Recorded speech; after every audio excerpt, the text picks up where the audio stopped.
Hey guys, my name's Matt and welcome to Cobb Hill Farms. Today's video, we're going to take the 1949 Farmall H and this New Holland 56 hay rake, and we're going to go get the remaining 10 acres of hay that we have down on the ground raked into windrows and get that baled up today.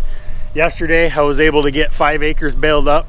We got 28 round bales inside that addition, so it's a good start for first cutting hay this year. That's roughly about half the amount of hay ground that we have. So enough of me talking, let's get busy.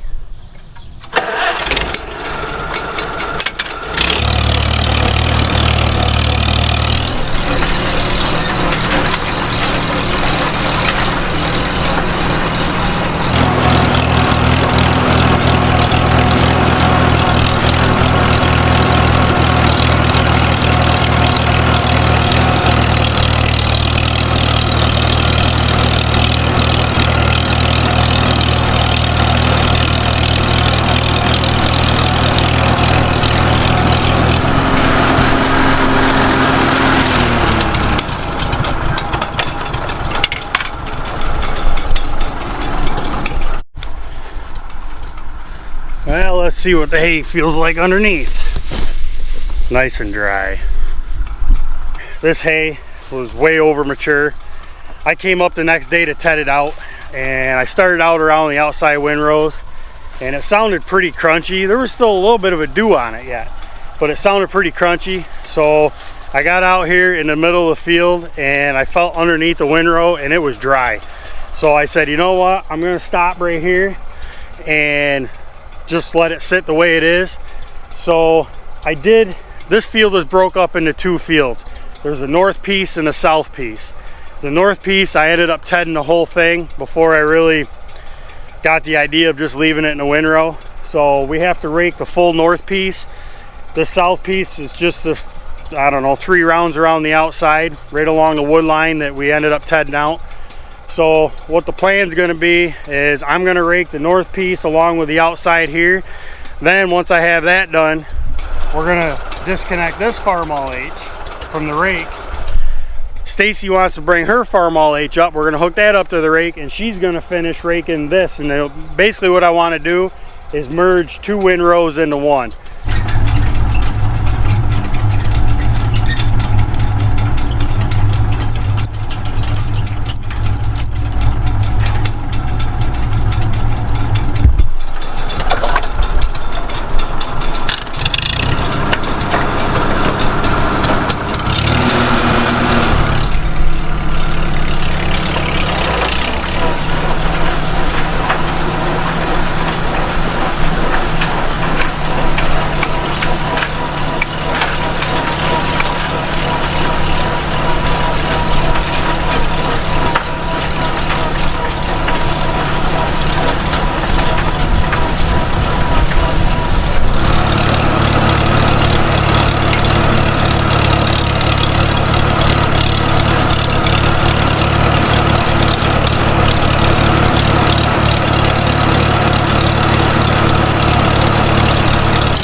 raking hay is something that I don't feel ever been good at. So my rhyme or reason for how I rake, there really isn't any. I drive around until I have windrows I like, and I have enough room to get around with the baler, whether it be the round baler or square baler. So as long as it's in a windrow that I can pick up, that's really all that matters to me.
Alright, I turned the reins over to Stacy. She wanted to do some raking with her Farmall H.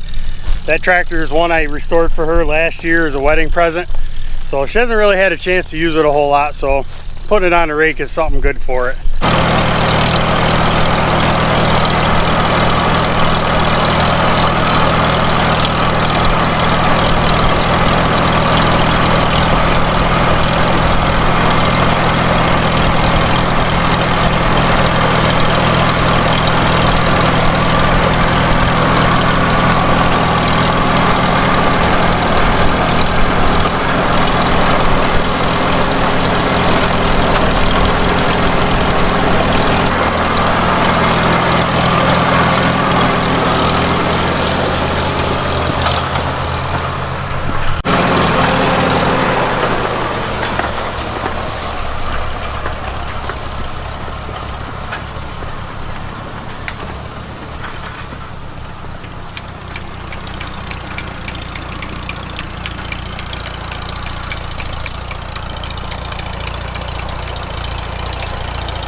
All right, 15 acres in the books.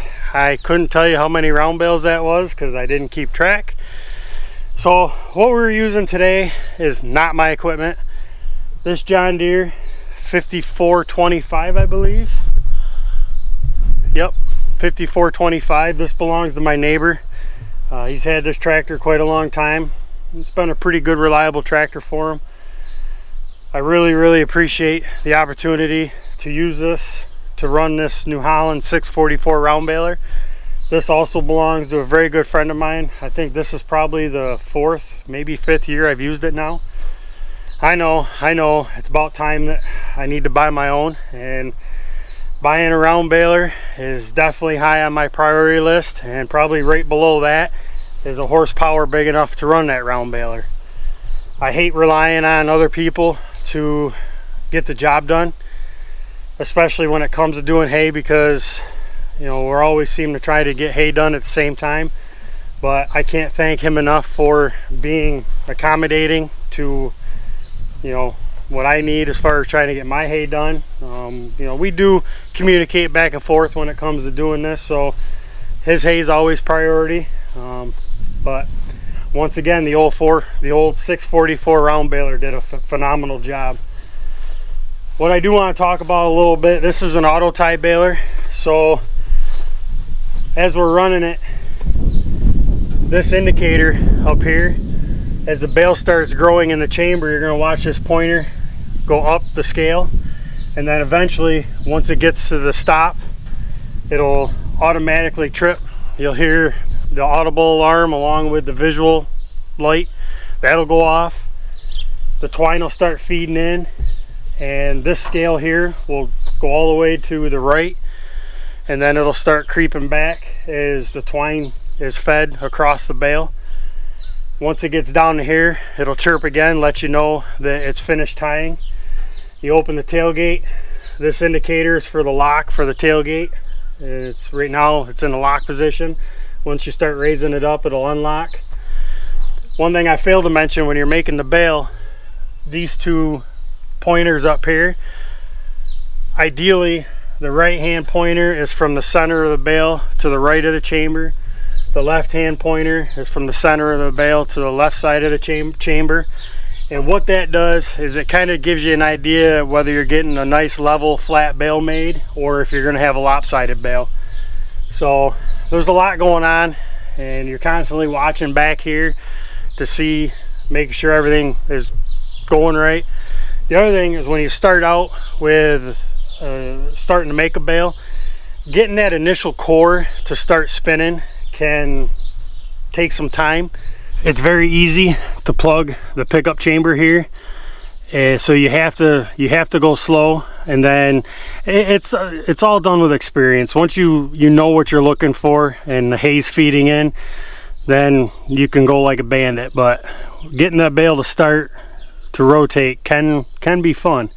Well, I'm gonna get this tractor unhooked and get this back to my neighbor, and tomorrow we're gonna get these bales out of the field.